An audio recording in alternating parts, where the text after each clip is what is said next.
Hello friends, आज हम सीखेंगे इस तरह की सूट की कटिंग। जब हमारा सूट पे गला बना हुआ हो तब हम किस तरह से काटें, जो हमारा गला है वो भी पूरा आ जाए और गले का जो फ्रॉड होता है वो भी ना फैले। अगर आपने अभी तक हमारे चैनल को सब्सक्राइब नहीं किया है तो प्लीज़ पहले हमारे चैनल को सब्सक्राइब कर लें, बेल आइकन को ऑन कर लें ताकि आने वाली वीडियो का नोटिफिकेशन आप तक पहुंच सके। हमारे सूट का कितना भी बड़ा गला हो सूट पे बना हुआ, उसको हम इसी तरह से काटेंगे।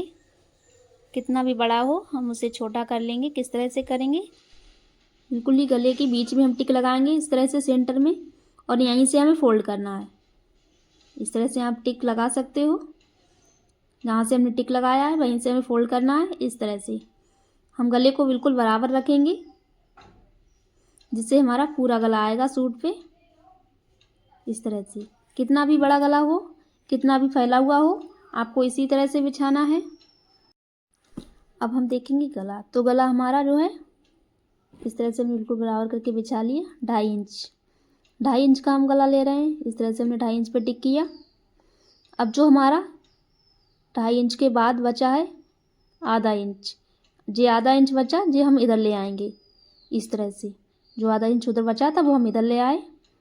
इस तरह से आधे इंच पे हमने टिक कर लिया। इसको हम इस तरह से निकाल देंगे। अभी हमें नहीं निकालना है, यहाँ से हम सिलाई लगाएंगे, उसके बाद गला जड़ेंगे, उसके बाद हमारा इतना जो कपड़ा है वो निकल जाएगा। अब हम देख लेंगे शोल्डर, तो जितना हमने निकाल दिया है आधा इंच हमारा निकला है। अगर हम खोलेंगे तो 1 इंच हो जाएगा। उतना हमने निकाल के 6.5 इंच पे शोल्डर का टिक कर लिया। इस तरह से आप देख सकते हो, आधा इंच हमने निकाला और 6.5 इंच पे टिक कर लिया। वहाँ से हम नापेंगे तो 7 आएगा। आधा इंच हमने उधर निकाल दिया है। अब हम देखेंगे हमारा जो आर्म होल है, तो आर्म होल हम 7 इंच के ले रहे हैं। इस तरह से आर्म होल हम चेस्ट के अकॉर्डिंग लेते हैं, और आर्म होल किस तरह से लेते हैं इसकी वीडियो हम बना के अपलोड कर देंगे। आप उसमें सीख सकते हो कि किस तरह से हमें आर्म होल लेने होते हैं चेस्ट के अकॉर्डिंग। तो इस तरह से हमने कपड़े को सेट कर लिया है बिल्कुल बराबर करके, और इस तरह से हम आर्म होल में गुलाई देंगे। 1 इंच की हमने गुलाई दी, 7 इंच के आर्म होल हमने लिए इसमें, और इस तरह से हमने गुलाई दी है। अब हम देखेंगे जो हमारा नाप है, जितनी भी हमारी चेस्ट है उसका हम चौथा हिस्सा लेंगे। इस तरह से टिक कर लेंगे। हमने हिप लिए हैं, हमारे जो हिप रहे हैं वो रहे हैं 20 इंच पे, और कमर का जो टिक लगाया हमने वो लगाया है 14 इंच पर। इस तरह से हम तीनों टिकों को सीधा कर लेंगे। हमारी चेस्ट वाला है उसको भी, कमर वाला और हिप वाला, तीनों टिक लगा लिए। हमारी जितनी कमर है उसका हम चौथा भाग लेंगे। इस तरह से टिक कर लेंगे, और जितनी हमारी हिप है उसका भी हम चौथा भाग लेंगे। इस तरह से हम टिक को मिला लेंगे।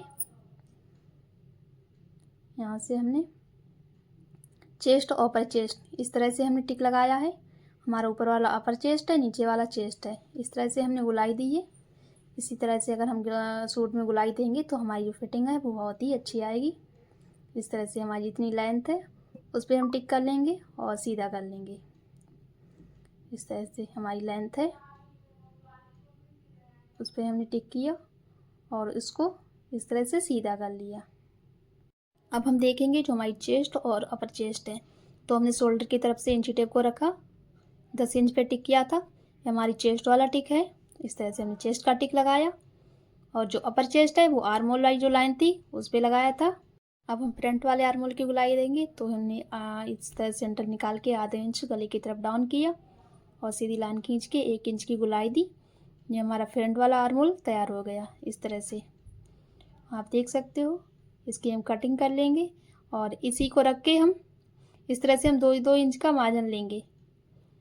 इस तरह से हम पूरे सूट में 2-2 इंच का मार्जिन लेंगे, और इसको काट के जो हमारा बैक वाला पार्ट है उसे भी हम काट सकते हैं। सिर्फ हमें आर्म होल उसमें बढ़ाने होते हैं। जो आर्म होल हम फ्रंट वाले पार्ट में छांट देते हैं वही बैक वाले में बढ़ा लेते हैं। इस तरह से हम कट लगा लेंगे। अब हम देखेंगे कि हमें सिलना किस तरह से। तो हमने जो आधा इंच निकाला था कपड़ा इस तरफ, पहले उसको सिलेंगे। इस तरह से आधा इंच है, खोलने के बाद हमारा 1 इंच हो जाता है। तो इसको हम पहले इस तरह से सिलाई लगा के छोड़ देंगे। अब इसके बाद हमें गला जड़ना है, तो आप चाहे बुकरम पे जड़ सकते हो, लेकिन हम कपड़े पे ही जड़ के आपको दिखाएंगे। इस तरह से अब हमारा जो ब्रॉड है वो कम हो गया, आप देख सकते हो 5.5 अब जब हम बनाएंगे उसके बाद 5.5 ही निकल के आएगा। पहले हमारा जो ब्रॉड था वो 7 इंच था। अब आप देख सकते हो इस तरह से हम कपड़े को रखेंगे और सीधी लाइन खींच के उस पर सिलाई लगा लेंगे, जिससे हमारा गला है बिल्कुल सीधा जड़ा जाएगा। इस तरह से हम गले को जड़ लेंगे। हमने कपड़ा लिया है, आप चाहे बुकरम पे गले बना के जड़ सकते हो। इस तरह के अगर सूट पे गले बने हुए हों तो आप कपड़े से ही जड़ें। इस तरह से यहाँ तक हमें सिलाई लगा लेनी है। अब हम जो फालतू हमारा कपड़ा है उसे काट देंगे। बिल्कुल 1-1 इंच हमने रखा है और जो एक्स्ट्रा कपड़ा था हमारा उसे हमने काट दिया। अब हम क्या करेंगे, बीच में से भी कपड़े को काट देंगे और आधा इंच कपड़ा हमें छोड़ के काटना है। इस तरह से जो हमारा कपड़ा बचा हुआ है उसमें हम कट लगा लेंगे। इस तरह से हमें कट लगाने हैं और इसको हम फोल्ड करेंगे अंदर की तरफ। जो कपड़ा हमारा बचा उसे इस तरह से हम अंदर की तरफ पलट लेंगे। इस तरह से हमें पलटते हुए सिलाई लगा लेनी है ऊपर से। आप देख सकते हो जितना हमारा गला था उतना ही निकल के आया है और जो हमारा फैला हुआ गला था उस तरह से अब नहीं बनेगा। अब जितना हमने ब्रॉड लिया था 5.5 इंच का, आप नाप के देख सकते हो 5.5 इंच का ही निकलेगा। तो इस तरह से हमें गले बनाने होते हैं। जो हमारा गला बना हुआ होता है कपड़े पे तो उसको हम इसी तरह से बनाएं। अब हमारा जो कपड़ा है उसे अंदर की तरफ दबाते हुए पलट लेंगे। अच्छे से दबाना है इस तरह से, बिल्कुल ही फिनिशिंग के साथ। इसके बैक वाले पार्ट पे हमने डिज़ाइन बनाई है। अगर आपको वो डिज़ाइन पसंद आए तो आप ज़रूर बनाना, उसकी भी वीडियो हम अपलोड कर देंगे। आपका उसका भी गला दिखाएंगे हम। इसका गला देखें बिल्कुल ही फिनिशिंग के साथ बना है और जो हमने बैक वाला बनाया है उसकी डिज़ाइन